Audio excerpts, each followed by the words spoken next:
بەناوی خی گەورە میهرەبان سڵاوی خواتان لەبێ بینەرانی ئەزیز و خۆشەویستی شاشە جوانەکەی پێیان لە شەوی قەدردا و لە کۆتایی مانگی ڕەمەزاندا لەگەڵتانین لەم شەوانە پڕقەدر و خێرەدا هیوادارین هاونشینمان بن و یادی خی گەورە بکەنەوە خی گەورە ڕۆژ و تەعات و عیبادەتی هەموو لایەکمان قبول بکات و ڕەمەزان ببێتە هۆی گەڕانەوە تەوبە و وایەتکردنەوەی خی گەورە و بەسەربردننی شەو پیرۆزەکانی قەدر بە زیکر و یادی خی گەورە. ئەمڕۆژ لەگەڵ هاوکارانم کۆمەڵە بڕگۆ بابەتمان بۆ ئامادەکردوون لەم شەودا پێشکەوتانی دەکەین هیوادارین لەگەڵماندا بن و سەرجەم بڕگۆ بابەتەکان بەدڵی ئێوە بێت. دەستخۆشوەنیە سڵاوتان لێ بێت بینەران و بیسەرانی ئازوو خۆشەویست تاعات و ڕۆژوتان قبول بێت ئازان و خۆشەویستان گرنگە هەموو لایەکمان ئەم چەند شەوەی ئەم چەند ڕۆژەی لە مانگی پیرۆزی ڕەمەزان ماومانە بە پڕبەبەرەکەتر بە زیاتر عیبادەتی تێدا ئەنجام بدەین بەڕاستی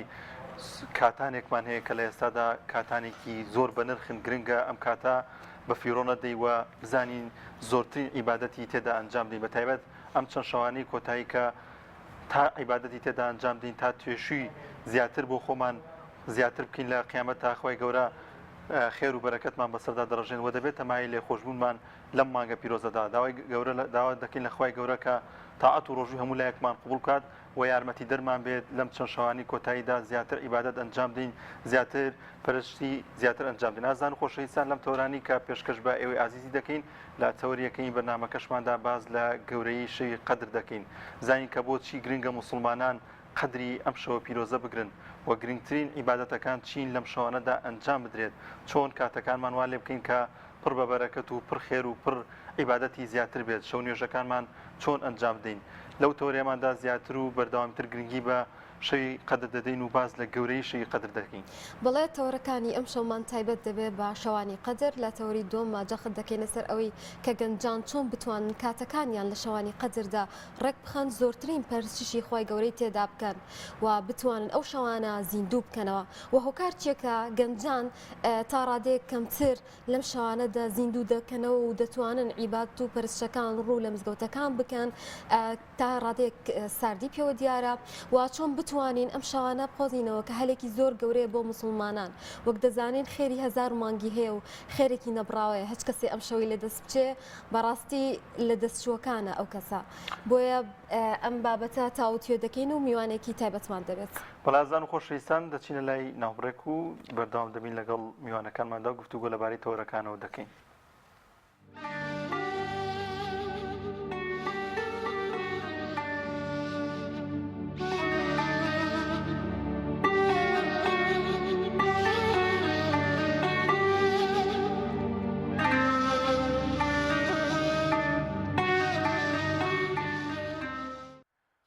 بەڵازان و خۆشەویستان لە تەوری یەکەمی بەرنمەکەماندا باز لە گەورەی شەوی قەدر دەکەین زانین مسلمانان تا چەند پێویستە ئەم شەوانە زیندوو بکەنەوە و قەدری ئەم شەوانە بگرن و باشترین عیبادەتی لەم شەوانەدا چییە ئەنجامی بدەین تا چەند گرنگە تەواوی کاتەکانمان لە شەودا تەرخام بکەین بۆ عیبادەت و بۆ پەرستش گفتوگۆ دەکەین لەگەڵ میوانەکەمان بەڕێز دکتۆر یاسین حەسەن بانخواست کات دکتۆر گیان خێر بێ تاعات و ڕۆژوتان قبول بێت ئینشاءڵڵا یخوا بەخێر کاک دکتۆر ئەگەر باز لە گەورەی شەوی قەدر بکەین و بزانین کە بێهودە نییە خی گەورە پێمان دەفەرمێت خێری ئەم شەوە لە هەزار مانگ زیاترە چۆن قەدری ئەم شەوانە بگرین. بسم الله الرحمن الرحيم الحمد لله وصلى الله وسلم على سيدنا محمد رسول الله وآله وصحبه ومن والاه. سپاس بۆ ئێوە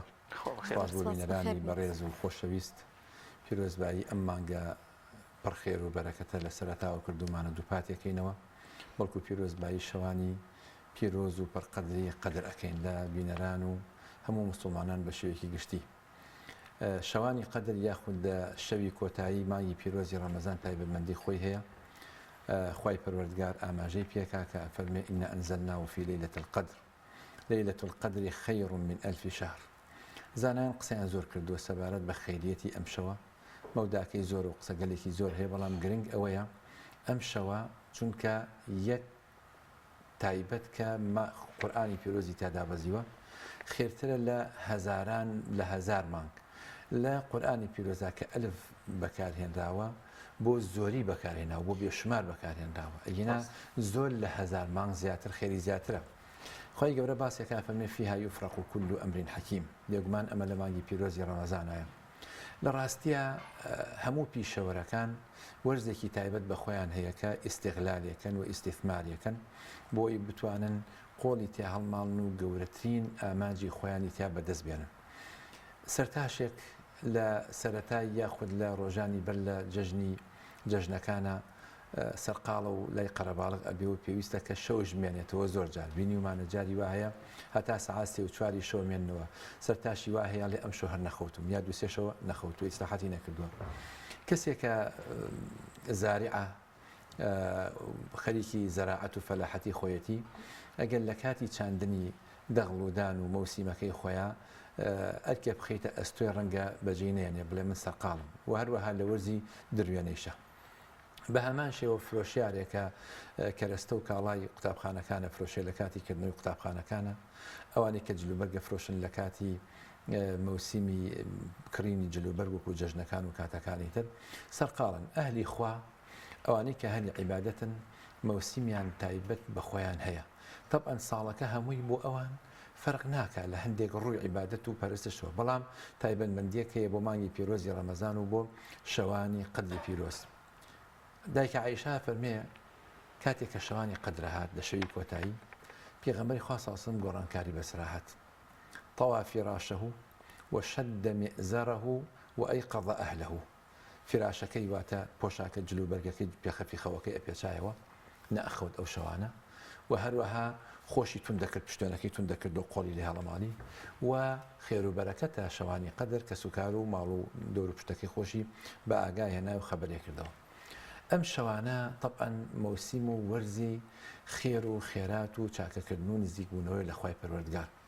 بۆیە خوای پەروەردگار بایەخێکی زۆری پێوە لە چوون بەرەو خوای پەروەردگار پێویستە ئینسان خۆی تون کاتەوە یەک لەوانە خوای گەورە فەرمێ خود الکتابە بقوة کە بە یحیا فەرمێ بۆ چونکە چوونە بە ئاراستی خوای پەروەردگار کە فەرمێ وەسابقوا إلى مغفرة من ربكم ياخذ أفرمي وسارعوا إلى مغفرة من ربكم ياخذ أفرمي والسابقون السابقون يا أفرمي فاسعوا إلى ذكر الله أما هميتون دو تولي كتاب وچون بآراسي خواهي پرودگار پێویست بە لێبڕان و پێویست بە ماندووبوون و زەحمەتێکی زۆرەکە کە ئینسان بیخاتە ئەستۆی خۆی بۆ ئەوەی کە بتوانێت ڕەزامەندی خواهی پەروەردگار بەدەست بێنێ شەوانی قەدر ئەوەی کە لەسەر ئێمە پێویستە بێگومان مسلمانان بە شێوەیەکی گشتی چونکە وەرزێکی تایبەتە و پێغەمبەری خوا صلی الله علیه و سلم بایەخی زۆری پێداوە نەخەوتووە زیندوو ڕایگرتووە و هەروەها سەحابەکانش بە هەمان شێوە چەند شتێک هەیە لە دەشەوی کۆتایی قەدرە دە ڕۆژی کۆتایی مانگی پیرۆزی ڕەمەزانە پێویستە ئینسان بە ئەنجامی بگێنێ یەکەم شت کە تکامان وایە هەمووان جێبەجێکین هەموو نوێژەکانمان لە مزگەوت تا بکەین و بە جەماعەت هەموو نوێژەکانمان لە مزگەوت تا بکەین و بە جەماعەت کۆشش زۆر بکەین دەست لە کارەکانمان هەڵگرین لە ماڵەوە تەمبەڵی نەمێنین ئەگەر خەوتوین هەستین لە کاتی نوێژەکانە بڕۆین بۆ مزگەوت بۆ ئەوەی کە بە جەماعەت نوێژەکانمان بکەین بۆ چونکە لە مانگی پیرۆزی ڕەمەزانە ئەجر و پاداشی کردەوەکان زۆر بەرز دەبێتەوە و هەروەها وەرزی تاعەت و نزیکبوونەوەی لە خوای پەروەردگار پاشانش شتێکی تر کە زۆر گرنگە ئینسان بە ئەنجامی بگێنێ لە شەوی کۆتایی ڕەمەزان ئینسان بتوانێت هەموو شێوە 3 جزء قورئان بخوێنێ بەتایبەت کە لە مزگەوت ئێمە ئەمێنینەوە خوێندنی 3 جزء قورئانی پیرۆز کە دیکر و یادی خوای پەروەردگارە زۆر پێویستەکە هەمووان بە ئەنجامی بگێنین خاڵێکی تر کە ئەمەش گرنگە بتوانین هەموو ڕۆژێک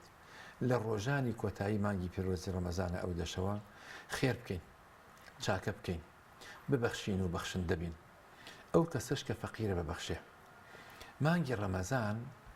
حاڵەتێک بۆ ئێمە دروستەکە چێژبینینە لە دووشتی دژبەیەک و پێوتە حاڵەتی تەناقوض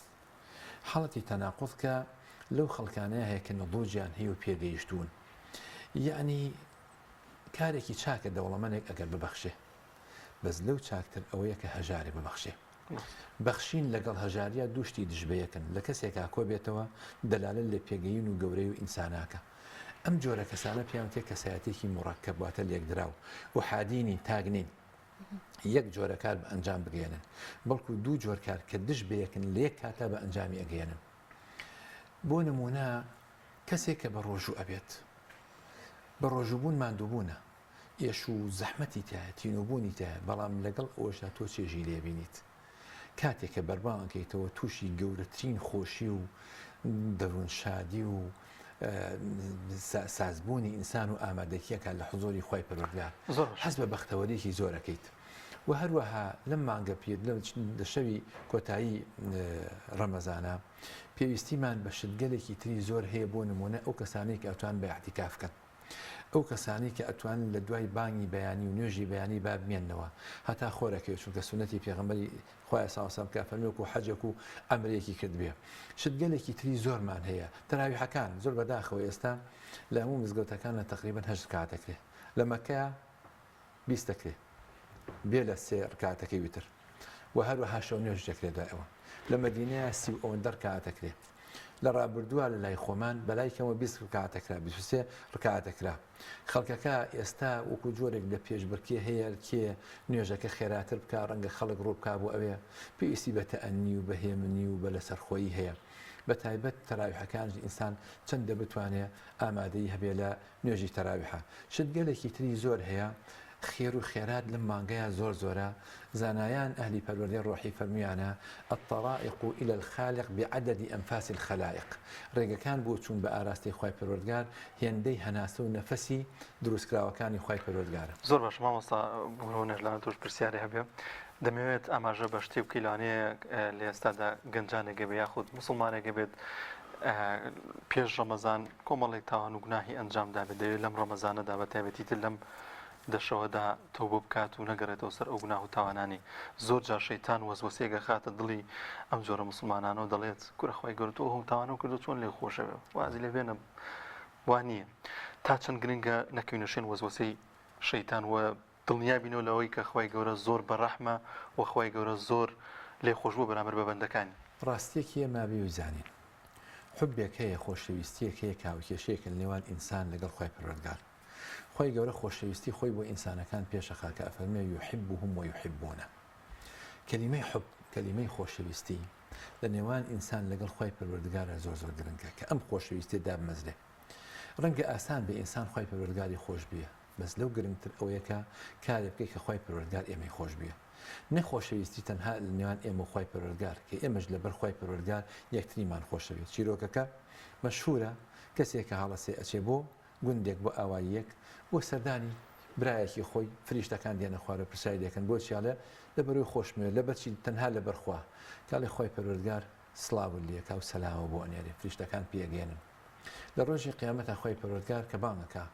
أين المتحابون بجلالي اليوم أظلهم في ظلي يوم لا ظل إلا ظلي ئەم خۆشەویستی هاوکێشەیەکە لە نێوان ئینسان لەگەڵ خۆی پەروەردگار پێویستە ئینسان ئەم هەلە بقۆزێتەوە لە دەستی نەدا شەوانی قەدر بە تایبەت مانگی پیرۆزی ڕەمەزان هەلە بۆی ئەلانکردنی ئەو خۆشەویستیە لەگەڵ خۆی پەروەردگار بۆ دامەزرانی ئاشتەواییەکی بێوێنە و بێهاوتا لە نێوان بەندە بە تایبەت ئەگەر گوناهکار بێ لەگەڵ خۆی پەروەردگار بۆ ئەمانەوێت زۆرترین کۆششکەین بۆ ئەمانەوێت زۆرترین هەوڵ بین بۆ ئەمانەوێت زۆرترین مانەوەمان هەبێت لە مزگەوتەکانە بۆ ئەمانەوێت زۆرترین جوهد سەرف بکەین لە خوێندنەوەی قورئانە لە بەخشین و لە ئەنجامدانی کاری چاکەیە چونکە یەقینمان هەیە کە خۆی پەروەردگار ئەم کاری پێخۆشە هەر ئینسانێک توانی ئەم کارانە وەکوەی کە پێویستە بە ئەنجامی بگەێنێ یەقینی هەبێت داوای لە خۆی پەروەردگار کە بۆی جێبەجێکە بە شێوازێک و طریقەیەکی نەئاسایی مامەڵە لەگەڵ خۆی پەروەردگارە بکە بە شێواز و طریقەیەکی نەئاسایی خۆی پەروەردگار مامەڵە لەگەڵ ئێماکە و دوعاکانمان و کارەکانمان بۆ جێبەجێکە شەوی ئاشوانی ئاشتەوایی قەدر خۆی پەروەردگار لە هەموو گوناهەکانی ئینسانەکان خۆشە بێ یعنی لا تقنطوا من رحمة الله وەکو خۆی فەرمێ نائومێد نەبن بێهیوا مەبن لە ڕەحمەت و سۆزی خۆی پەروەردگار خۆی پەروەردگار زۆر بەسۆزە زۆر پرسۆزە زۆر میهرەبانە زۆر بەخشندەیە زۆر بە ڕەحم و بە بەزەییە بەرامبەر بە بەندەکانی یعنی هەندێک ئاەتمان هەیە ئینسان زۆر دڵخۆشە بێ پێی هەندێک فەرمودەی پێغەمبەری خوانمان ساوسە ئینسان زۆر زۆر پێ دڵخۆشە بێ لە قورئانی پیرۆزە ئەگەر دیقەت بین دا ئاەتی ڕەحمەت بەرامبەر یەک ئاەتی عەذاب هەیە یەک بەرامبەر بەدێ یعنی ڕەحمەتی خۆی پەروەردگار زۆر زۆرە لەبەر ئەو کەسانی کە تەوباکەن إلا الذين تابوا وآمنوا لە سورەتی فورقانە کاتووە کە ئەفەرمێ أولئك يبدل الله سيئاتهم حسنات وكان الله غەفوورا ڕەحیمە ئەوە خۆی پەروەردگار نەک هەر چاکەکانیان بۆ نووسێ بەڵکو کردەوە خراپەکانیشان بۆ عەکس دەکاتەوانێ هەڵی گەڕێتەوە ئیکا بەکردەوەی چاکە بۆیان بیشری حافی کەسێکی گوناهبار و تاوانکار بوو کەسێک هاوە لای یەک قسەی پێوت یەک قسە کاریگەری هەبوو لەسەری تۆبەی کرد و گەڕایەوە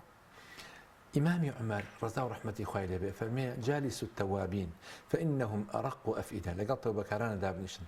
دڵ و دەروونێکی زۆر ناسیان هەیە خوای گەورە خۆیە فەرمێ وتوبوا إلى الله تەوبە بکەن و بگەڕێنەوە بۆ لای خوای پەروەردگار لە قورئان لە خوای پەروەردگارە فەرمێ ثم تاب عليهم ليتوبوا تەوبەی لێ قبوڵ کردن بۆی تەوبە بکەن خوای پەروەردگار تەوبە قبوڵ بوونەکەی خستۆتە پێش تەوبەکەی ئەوانەوە وەکو ئەوەی کە بفەرمێ ئەحەبەهم لیحبوه خۆشی ویستن تا ئەوانش خوای پەروەردگاریان خۆش بێ خۆی فعلەن وایشە بۆ شێوازەیە بۆی خوای پەروەردگار بانگمانەکە بۆی کە تەوبە بکەین و بگەڕێنەوە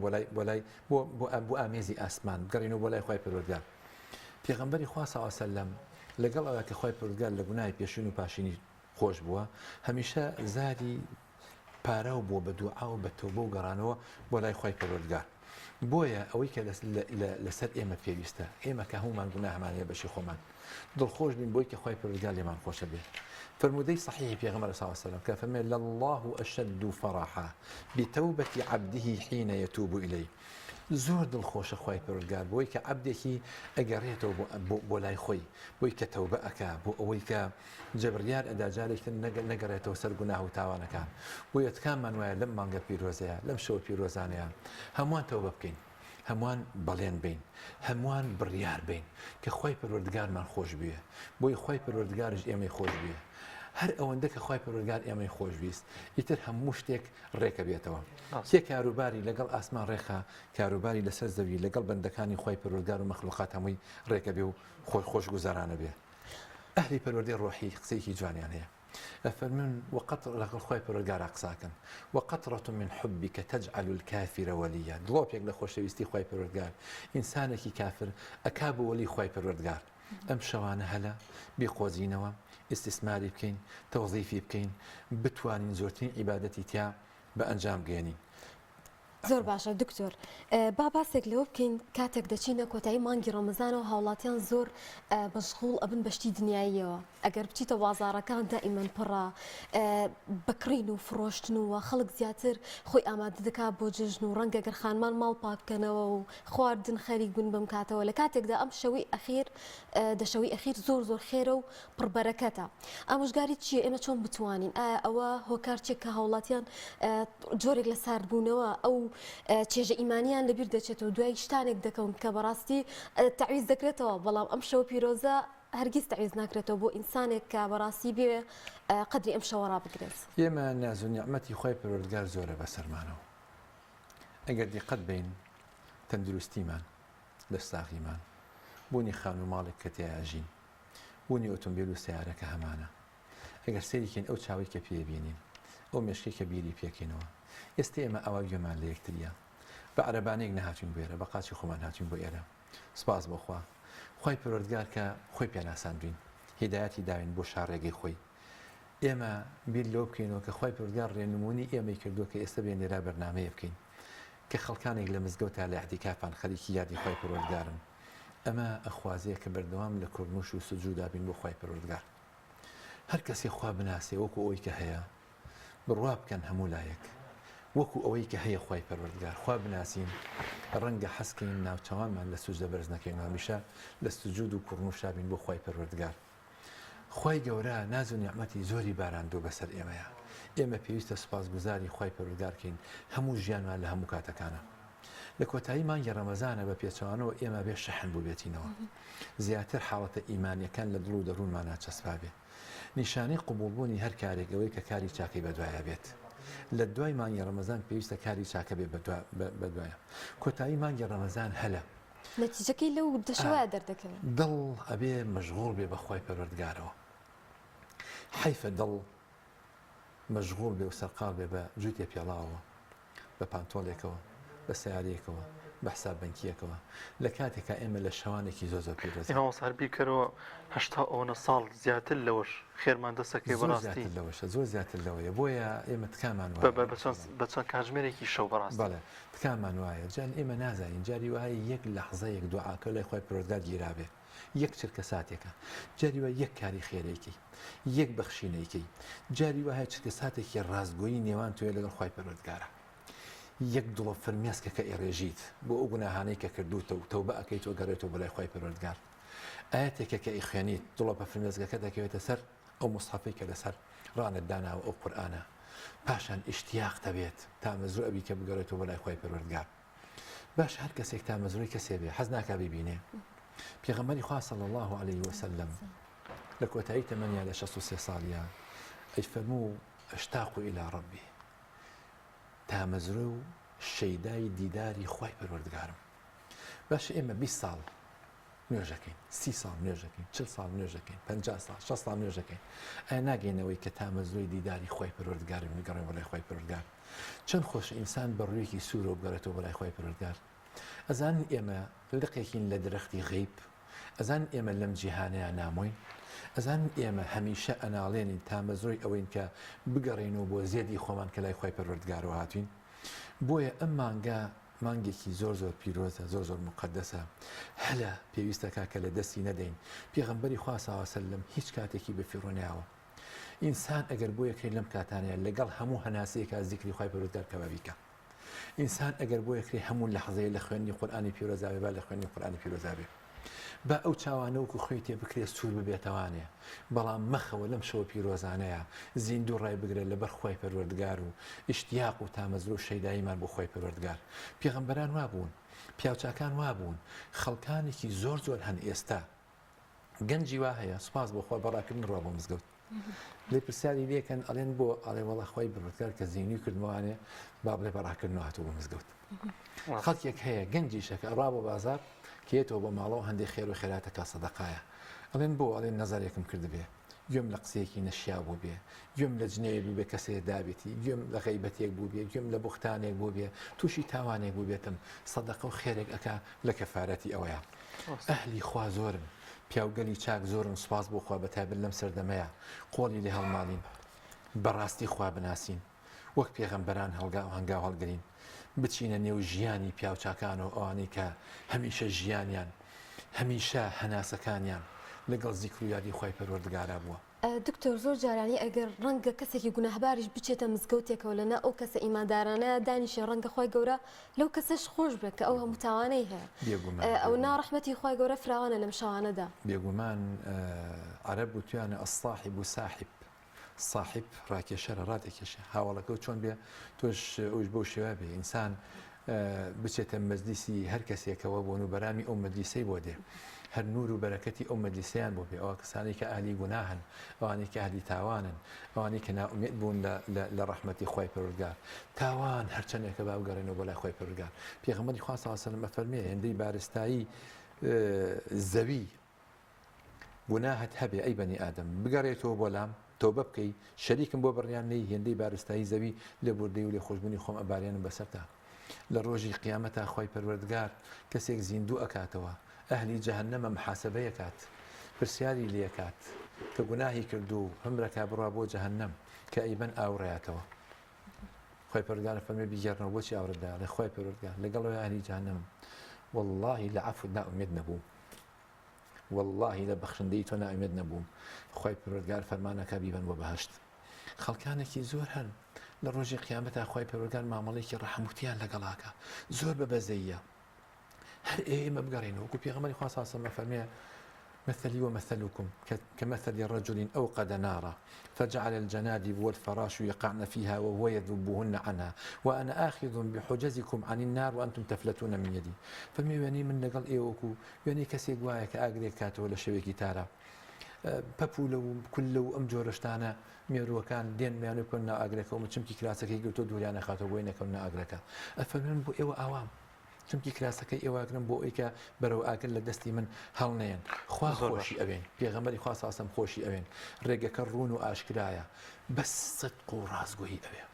بەس نیەت پاکی ئەوێ لە زۆر شوێنە من ئەم قسەی دووبارەکەم و قسەی ابن القەیمە پێشەوای ابن القەیم کا فەرمێ ئیذا لەم تخلص فلا تتعب ئەگەر نیازپاڵ نیت خۆت ماندوو مەکە لە نوێژە لە ڕۆژوە لە شەریکایەتە لە بەرنامەیەکی وایە لە وتارێکە لە چون بۆ تەراوی حالم لە هەموو شوێنەکانە ئینسان خاڵی یەکەمی پێکانی ئامانج بریتە لە نیازپاکی کلیلیکردنەوەی دەرگای کۆشکی شکۆمەندی بلیتە نیاسپاکی کە نیاسپاک بووی یەقینی هەبێ خۆی پەروەردگار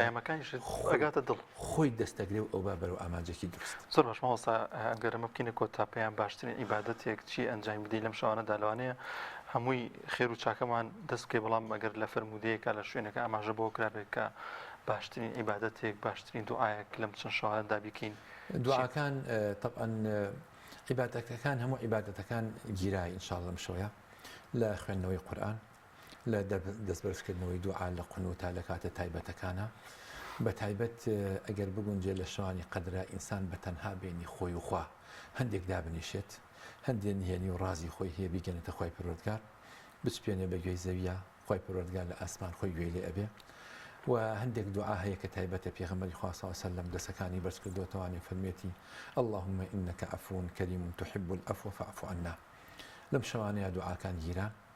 و مامەڵەیەکی تایبەتمەندی هەیە لەگەڵ خۆی پەروەردگارە بۆی خۆی پەروەردگار مامەڵەیەکی تایبەتمەندیەکە لەگەڵ ئێمەیە ئینسان لە نێو ماڵ و مناڵی خۆیان هانیان بات بتوان کە قورئان بخوێنن کە زیکرەکان بخوێنن دوعاکانی بەیانیان و ئێواران بخوێنن ئینسان چەندە بتوانێت ئیعلانی ئاشتوایی بکات لەگەڵ خۆی پەروەردگار لە نێوان خۆی لەگەڵ خەڵکیش دوعا بکە و پارڕۆ بڵێ خۆی پەروەردگار هەر کەسی خراپەی لەگەڵ کردوم لەبەر تۆ من لێی خۆشەم بۆی کە سڵمان فراوان بێت کاتێکە ئەخەوین یەقینەن هەر کەسێک لە خەڵکی ببورێ خۆی پەروەردگار لەمیش ئەبورێ ئومێدمان سەرکەوتنە لەم مانگە پیرۆزەیە بە جێگەیاندنی عیبادەت و گەشتنە بە ئامانجەکان کە دەستخستنی ڕەزامەندی خۆی پەروەردگارە. دکتۆریا زۆر سپاس بۆ ئامادەبوون دکتۆر یاسین حەسەن بانگخواست کە لەگەڵمان ئامادە بوو لەم شەوەدا خۆی گەورە تاعەت و عیبادەتی هەموو لای قبوڵ کات و ئەم وتانە ئێمە پاداشتی ئێوەش باتەوە کە بەم شەوە هاتوون و هێواداری سوودێکمان بە بینەران گەیاندبێ و لەم شەوەیەدی خۆی گەورەمان کردبێتەوە. بەخێر بێت. بەڵا زان و خۆشەویستان ناوە لە مانگی پیرۆزی ڕەمەزاندا خێرخوازان ئیفتار و ئێوارەخوان بۆ زۆرێک لە موسڵمانان دەکەنەوە لە شارە زۆر ئێوارەخوانێک بۆ ڕۆژوانان ئەنجام درراوە پێکەوە بینەری ئەو دیمەنانە دەبین.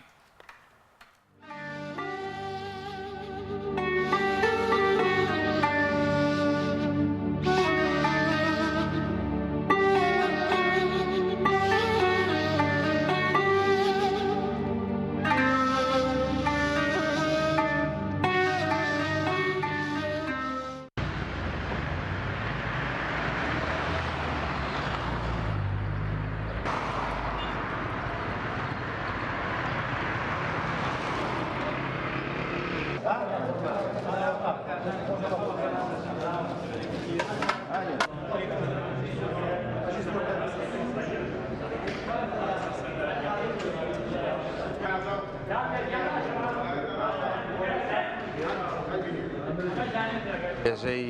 ئەو پرۆژەیە کە دەستمان پێکردووە لە سنووری مەڵبەندا و هەموو ئەنجومەنەکان و ئەم ڕۆژ مەڵبەند هەستاوین بە زیندووکردنەوەی سونەتی ئیفتار بۆ لایەنەکان لە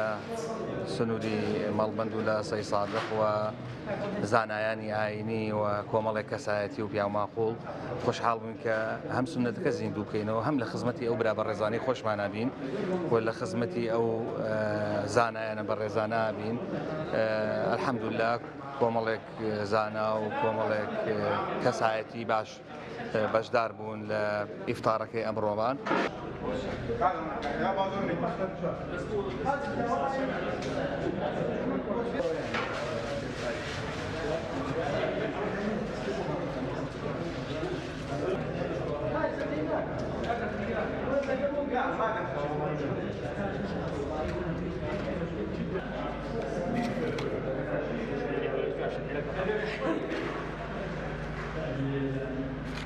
بەم کارەکارێکی پیرۆزە من أفطر صائما فله مثل أجره ئەوەی کە بەربانگ بە ڕۆژوانێ بکوەکو ئەو خێری دەگا ئینشاڵڵا کارێکی پیرۆزیان کردووە کارێکی باشە دەستخۆشیان لەکەین دیارە مش بەرەکەتی ڕەمەزانەکە ئاوا کۆمان نەکاتەوە لە ئێوارەخوانێکی ئاوادا و ئیفتار و ڕۆژوشکاندن ئەمە یەکێکە لە حکمەتەکانی ڕەمەزان یەکێکە لە پیرۆزیەکانی ڕەمەزان کە ئەبێ بەمایی کۆکردنەوەی مسلمانان لە شوێنێکی ئاوا بۆ ئەو مناسبە بۆ ڕۆژوشکاندن خۆی گەورە لێیان قبوڵکە.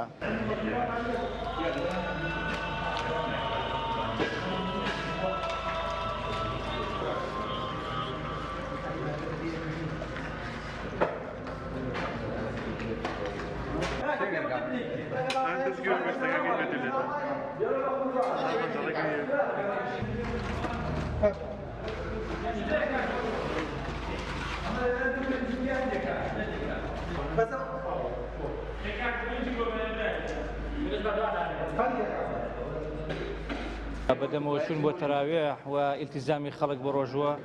بە ڕۆژوانیەوە ئەمە گرنگی و تایبەتمەندی خۆی هەیە و دیاردەیەکی زۆر بەرچاوە لە هاوڵاتیانی شاری سی سادق یعنی بە دەرەکەوێ ئەتوانین بڵێن بەگشتی حرمەتگرتن و بەرزڕاگرتنی مانگی پیرۆزی ڕەمەزان لە شاری سی سادق تایبەتە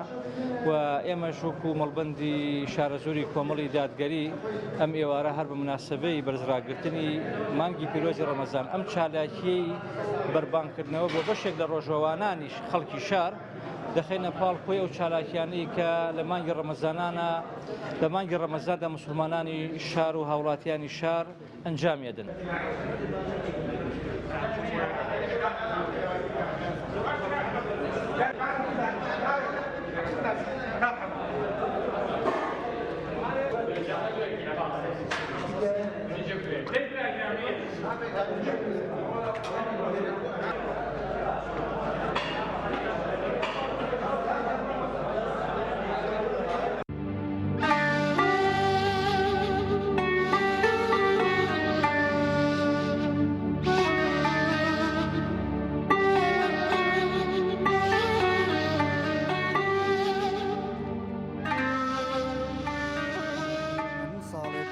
بقدرەوە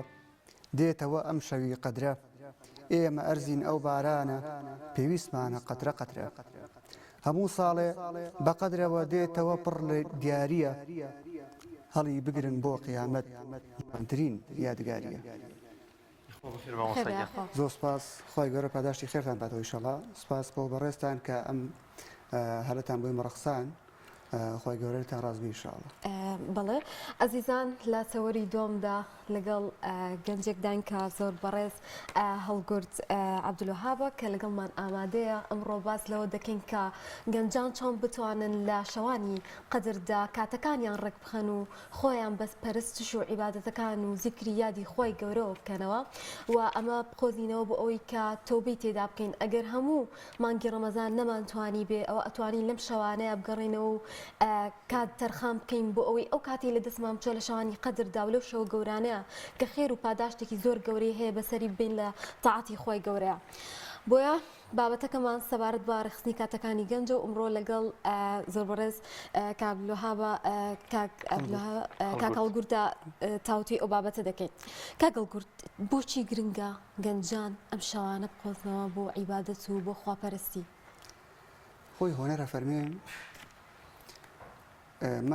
مەبەست مانگی ڕەمەزانە گوڵزارێکی بەهاریە، یعنی بەهارێکی حەشر هاسای نوێبوونەوەیە. ئێمە دەتوانین ئیمانمان نوێ بکەینەوە بەو ڕادەیە کە ئینشاءڵڵا خۆی پەروەردگاریمان ڕازی بێ و گەنجیش ئەگەر دیقەت بین لە سەرەتای پەیامی پیرۆزی ئیسلامەوە ئەوەی کە پشتگیری ئەم پەیامە بوو، ئەوەی کە پشتگیری ئەو پێغەمبەرە نازدارەمان بوو دنیا گەنج بوو. تەماشاکەین پیرەکان دژایەتیان نەکرد، ئەیانوێت لە دینی خۆی لای داوە بە گوڕە نایان دەبرد پەنا بەخوا، بەڵام ئەوەی کە پشتگیری بوو، ئەوەی کە دەجەنگا، ئەوەی کە ڕێزی لەو پەیامە دەگرت تەنیا گەنج بوو. کاتە گەنج سەرمایەیەکی گەورەی هەموو وڵاتێکە، هەموو گەلێکە. بۆیە گەنجان بەڕاستی دەبێت ئەم شەوانە زیندوو بکەنەوە، ئەم پیرۆزانی قەدر زیندوو بکەنەوە بە بەرزی ڕای بگرن و بتوانن غەریزی بڵێنە حەز و خولیەکانی خۆیان بڵێ هێندە بتوانن تاعاتێک بکەن ئینشاءڵڵا بۆ قیامەتی خۆیان هەڵی بگرن. زۆر باش مامۆستا لە ڕابردوودا پێش ڕەمەزان لەوانەیە زۆرێک لە گەنجان شەوانە تا درەنگانێکی شەو لە دەرەوە بن،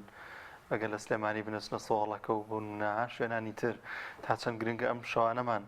گەنجان بە عیبادەت و بە ڕووکردنە مزگەوتەکان بەڕێ بکەین بۆی کە زیاتر ئینشاءڵڵا توێشیمان بۆ قیامەت پڕبەرەکەتر بکەین و پڕی بکەین و بێتەمای لێ خۆشبوونمان. خۆی پەروەردگار سوبحانەهو وتەعالا لە نێو هەموو ڕۆژەکانە ڕۆژهێنی هەڵبژاردووە، لە نێو هەموو مانگەکانە مانگی ڕەمەزان و لە نێو شەوەکانیشا سوبحانەڵڵا شەوی قەدر. کەواتە ئێمە دەبێ هەوڵ بدەین ئەم شەوانە کە زیندوو بکەینەوە و جیاواز بێ لە شەوانی پێش ڕەمەزان یان جیاواز بێ لە مانگەکانی پێش ڕەمەزان ئەبێ ئیمانمان نوێ بکەینەوە وەکو گەنج باچی تر توخوا لە کافتریا دوور بکەونەوە با لەو شوێنانە دوور بکەونەوە کە زیانی هەم تەندروستیانەیە هەم زیانی مادیانەیە هەم زیانی حتا شعوریشیان هەیە زۆر باشە چۆن دەبێت گەنجان پابند بن بەم شانەوە ڕەنگە ئەگەر گەنجام بکەین بە دوو بەشەوە ببن بە دوو بەش بەشێکیان ئەوانن کە ڕەنگە سەر ئیمتیحانی زانکۆ ئەو بابەتانیان هەیە تا ڕادێک نەتوان ئەم شانە بەرز ڕاگرن ئەگەر سەرەتا باز لەوان بکەین کە چۆن ئەوان بتوان ئەگەر بۆنە دوور کاتنوێژیش بێ لە کاتەکان ڕەنگە زۆر نەبە هەر بتوانین ئەم شەوە بەرز ڕابگرین بە کەمترین پەرستشیش بێ بۆ ئەوەی خۆمان تەرخان کەین بۆ ئەم شەوە و بەشێکی تریشیشمان هەیە کە ڕەنگە سەردانی مزگەوتەکان بکەن و ئەم شەوانە بەخێر بکەنەوە کاتە ڕێنماییت بۆ گەنجان ئەم شەوانە چۆن بەسەر ببەن لە هەموو شەوانی ڕابردووە کە سەردانی مزگەوتەکانم کردووە الحەمدوللا نەک مزگەوتێک بۆ چەندین مزگەوت الحەمدوللا توانیمە سەردانی بکەم وەکو شەوانی قەدر الحەمدوللا کە زیندومان کردوێتەوە دەبینم زۆرینەی ئەو کەسانی کە شەویان زیندوو کردوێتەوە گەنجانن سوپاس بۆخوا و بەچی کاتەکان بەسەر بەرن بە زۆرینیان الحەمدوللا بە قورئان خوێندن هاتا تێدا لە گەنج پرسیارم کردووە دەڵێ ئاماژەی بۆ کردووە کە لەم دەشەوەدا زیاتر لە خەتمێکی قورئانی پیرۆز بکەم سبحان الله و جاجاریش هەڵدەستن بۆ نوێژی سنەت و لە هەمووی گرنگتر نوێژی سەڵات و تەسبیحە کە بە جەماعەت ئەنجامیدەن زۆر باشە مامۆستا لەوانەیە زۆرێک گەنجیش هەبن لە مزگەوتەکان خەریکی عیبادەت و پەرستش بن بەڵام لەوانەیە مامەڵەیەکی دروستی نەبێت لەگەڵ دایک و باوکیدا دڵی دایک و باوکی ئازار بدەن ئایا پێدوانیە کە ئەمەش یەکێکە لە تاوانە گەورەکان و گرنگە هاوشانیەوەی کە و گەنج عیبادەت ئەنجام دەدات ئاگاداری ئەو بێت کە ئۆفێکیش بەکارنێنێ بەرامبەر بە دایک و باوکی خۆی وشەی ئەو خۆی پەرودگا پێی ناخۆشە کاتە نەک بەرامبەر دایک و باو بەرامبەر هیچ کەسێ بەکارنێ هە بەرامبەر ئازاریش بەکارنێ مامۆستا شەما مفتی خوا لێ ڕازی بێ چەند ساڵ بڵێ ماوەیەکی درێژ کە ئەو نەخۆشیە سەختەی هەبوو بەداخەوە خێزانی خوالی ڕازی بێ ئەماش بۆکە کە گوێم لە ئۆفێکی نەبوو یانی بۆ ئازار جاوەرە تەشبیه بکەین بە دایک و باوک بە خوشک و برا بەم کەسانە کەواتە وشەی ئۆف هەر باش نییە خۆی پەرودگا پێی ناخۆشە بۆ ئێمە خۆی گەورەمان لێ نەڕەنجێ نابێ وشەی ئۆف بەکاربێنین وە ئەو گەنجانم پەیام بۆیان هەیە لە کەناڵی پەیامەوە لە کەناڵی ئاشتی پەیامەوە پەیام دەبێ بگەێنن بۆ ئەو گەنجە بەڕێزانە کە هەتا بتوانن گژگیری هەڵبژێرن تا بتوانن لایەنی ئیمانی هەڵبژێرن تا بتوانن خزمەتی دایک و باوک بکەن تا بتوانن خزمەتی خوشک و برا بکەن تا بتوانن خزمەتی هەرسێ خاکە بکەن خاک و خەڵک و خوا خزمەتمان کرد وەکو عاریفێکە فەرمێن ئەگەر مرۆڤ وەفای بۆ خودی خۆی نەبوو باشە وەفای بگورن وەفای بۆ خاکی نەبوو ئەگەر وەفای بۆ خوددا نەبوو وەفای نەبوو خاکەیە نەبوو خەڵک و نەبوو خودی خۆیشی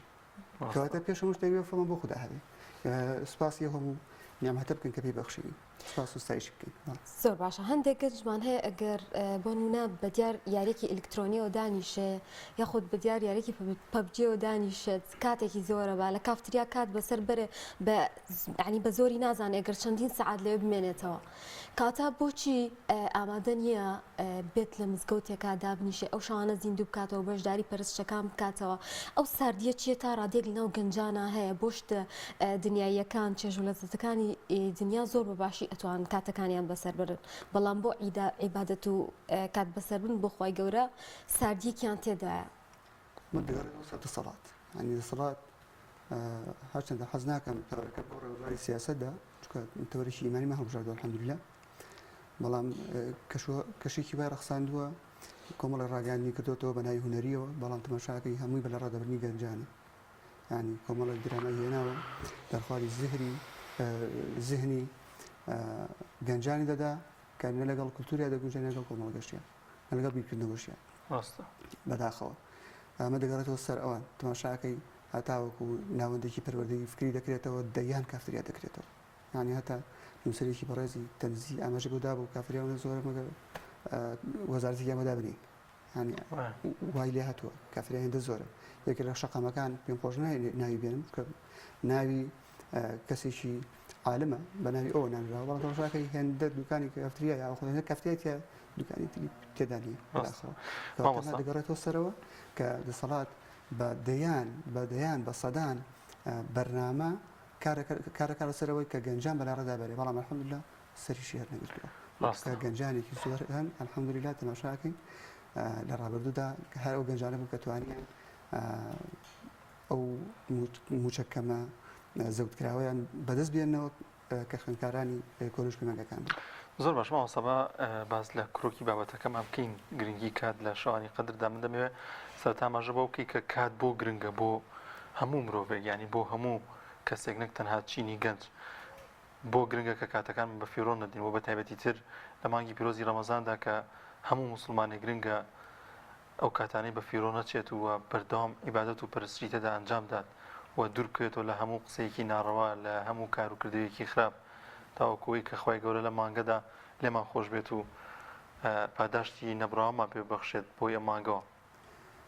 خۆی کات یەکێکە لەو شانەی کە خۆی پەروەردگار سوبحانەهو وتەعالا جەلە جەلالەهو سوێندی پێ خواردووە. سوێن خواردن بە کاتیش بۆ دەگەڕێتەوە کە کات دووبارەبوونەوەی نییە. ینی ئێمە ئەم شەو تەماشاکەی 25 ڕەمەزانە ئیتر تەواو 25 ڕەمەزان تەواو ئەڕوات. یعنی 26 25 بۆ ناگەڕێتەوە ناتوانین ئەو ذکرەی کە لە ئەم شەوە دەکرێت لە سبەشەوە ناتوانین. ئەگەر بیکەین بۆ سبەشەوە حساب نەبوو ئێستا کاتە کات دەرفەتێکی زێڕینە کە هاتە بەدەست کە لە دەستێکی تەواو یعنی وەکو دەشبین دەبێت وەکو گولەیەک وایە کە لە لولەی چەکێکە و دەرچوت گەڕانەوەی نییە ئیتر خوا ڕەحم کە زیانی نەبێت. بەو مانایە کات هێندە گرنگ کە ئێمە بەبێ ڕێزی لێ بگرین کە ببزانین بە چیوە بەسەری دەبێت بزانین بۆچی تەرخانی دەکەین ینی بەڵام تەماشاکەین چەند کەسانێک بە یاری ئەلکترۆنیا خۆ بە هەندێک شوێنی ناشایستە بەسەری دەبن دوایی هەر خۆیان زیانەوەمەندن یان لە نێو کۆمەڵگەی کوردەواری الحەمدولله تەماشاکەین هەبەجاوی دیکە تەماشا نەکەین لاتر داوامار تکام وایە لە گەنجان کە دوور بکەون و ڕۆشنانەوە کە بۆی بە چاوێکی قیەمەوە تەماشایان بکرێت و ڕێزیان لێ بژیرێت.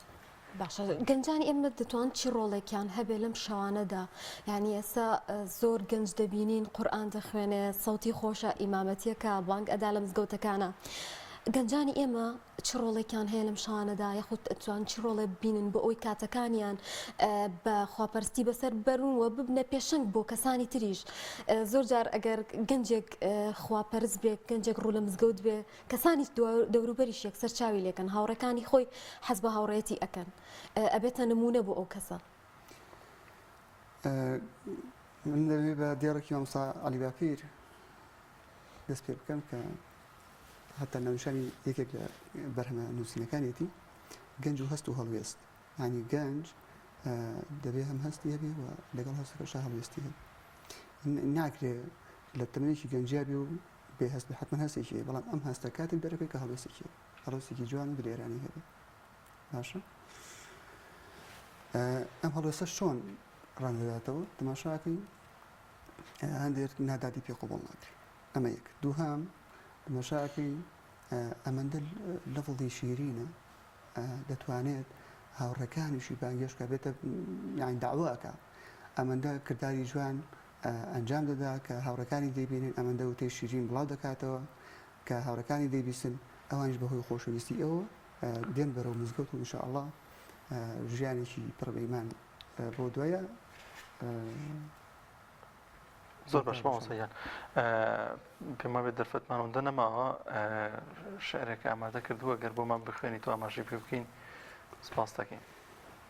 هۆراوەی پەخشان هۆراوێکی مامۆستا مەلاغەری پێنجوانیە خۆ لێ ڕازی بێ سەبارەت بە شەی قەدریان سەبارەت بە بۆی ئەم هۆراوە هەڵبژار لەم پەخشانە هۆراوەش کەمە لە کۆتاییەکانی مانگی ڕەمەزانی پیرۆزای و کۆتاییەکانیش با قەدر ناسێنراوە ئەم دەشەوەی کۆتایی بە تایبەتی لەم دەشەوەشدا زۆر ذکر و تەهلیلات دەکرێت و قورئان خوێندن ئەنجام دەدرێت و بۆ ئەوەی ئێمە لەسەر ئەمە بەردەوام بی نەک هەر لەم دەشەوەی کۆتایی ڕەمەزان یا خۆت هەر لە مانگی ڕەمەزانە بێ پێم خۆشە گەنجان بە تایبەتی لە دوای ڕەمەزان بۆ بیکەنە بەرنامەی ژیانی خۆیان ئەمیش ئەم هەرا پەخشان هەراوەش کە باس لە قورئانی پیرۆزەکە دەفەرمێن پەیامەکەم قورئانەکەم تۆ ڕووناکی ژیانمی هێز و پێزی ویژدانمی ئارامی بەخشی گیانمی هاوڕێی شەو و وردی دەمی بەیانمی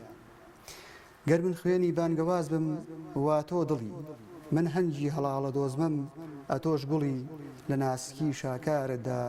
شعر و پەخشان شەرمەزارن هەر وەکو تەرزی سەرچڵی ئای چەند شیریندا ڕێژراوی چەندە زوڵاڵ و پاراوی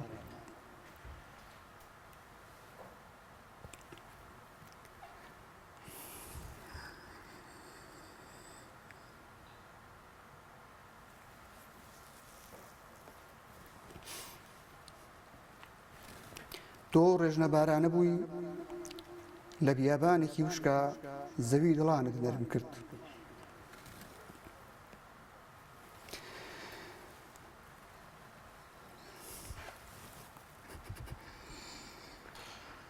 دەست خۆشە مامۆستا دیارە شعرەکە کاریگەری هەبوو لەسەر دڵ و دەروونت قورئانی پیرۆزیش گرنگە کە هەمومان یادی بکەینەوە تایبەت لەم شانەدا دیوەخانی ساردی ژیانت گەرم کرد مرۆی چوختی وەک دڕندەت بەڕووقار و پڕشەرم کرد ئەوانەی پێت ئاشنا دەبوون لە ناخەوە دەیانزانی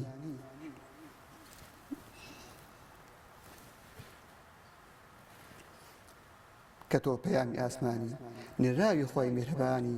بۆیە وا شیرین و جوانی ئەها وەرەقی ئوفتادە کە سوڕەتی عەلەقە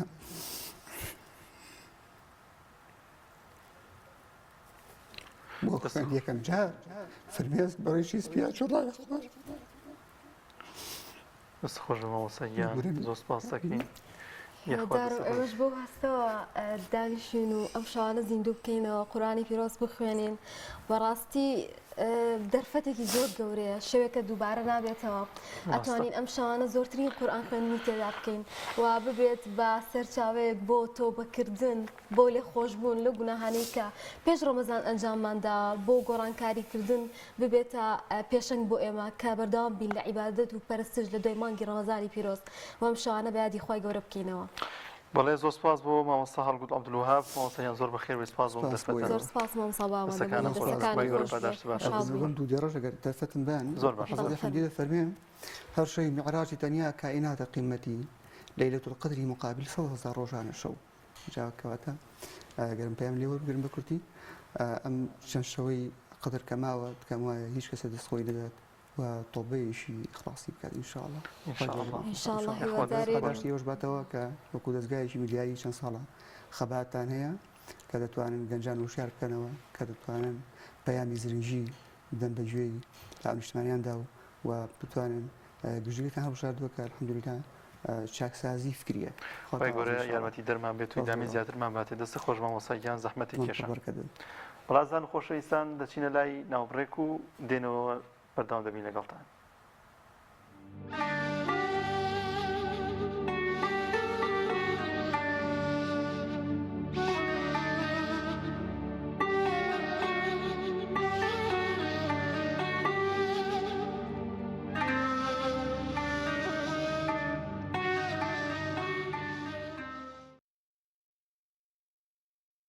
بەڵازان و خۆشەویستان هاوکارانمان دیمەنی چەند مزگەوتێکتان بۆ دەگوازنەوە کە ئەم شەوانە بە زیکر و بە نوێژ و بە قورئان خوێندن زیندوو دەکەنەوە خی گەورە لە تەواوی مسلمانان خۆش بێت و عیبادەت و ئەم پرسانیان لێ قبول بکات ئێمە هیچمان نەماوە گەشتینە کۆتایی بەرنامەکەمان داواکارین لە خی گەورە کە تاعەت و ڕۆژوی هەموو لایەکمان قبول کات تا بەرنامەیەکی دیکەی مانگی من لە خزمەتتاندا دەبین بەخواتان دەستپێرین خواتان لەگەڵ شەوتان پڕخێر بێ و تاعەتان قبول